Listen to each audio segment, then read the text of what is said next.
అనకాపల్లి కుర్రాడి కృషితో పైరసీకి చర్మగీతం. ఆ వివరాలేంటో చూద్దాం.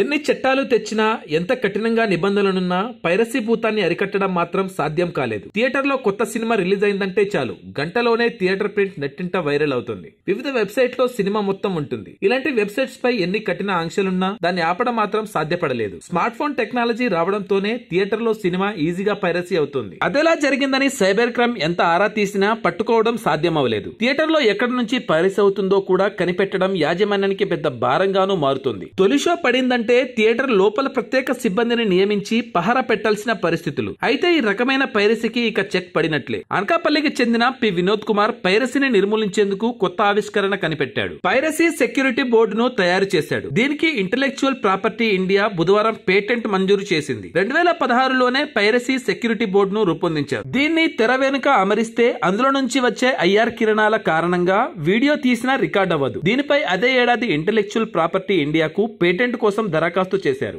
జపాన్, అమెరికా నుంచి ఇదే తరహా సాంకేతికతతో తయారైన ప్రోటోటైప్లు ఉండటంతో పేటెంట్ లభించలేదు. 7 ఏళ్ల తర్వాత పేటెంట్ లభించింది. గతంలోనూ అమెరికాలోని పాక్ స్టూడియోస్ పైరసీని నియంత్రించేందుకు వాటర్ మార్క్ టెక్నాలజీ అందుబాటులోకి తెచ్చింది. దీని ఆధారంగా థియేటర్ లో సినిమా రన్నింగ్ లో ఉన్నప్పుడు కొన్ని క్షణాల్లో ఓ నెంబర్ వచ్చి వెళ్తుంది. దీని ఆధారంగా పైరసీ థియేటర్ లో ఎక్కడ జరుగుతుందో గుర్తించవచ్చు, కానీ నియంత్రించడం సాధ్యం కాదు. ఇది తెలుసుకున్న వినోద్ కుమార్ మరింత అడ్వాన్స్డ్ టెక్నాలజీతో ముందుకొచ్చాడు. Thanks for watching.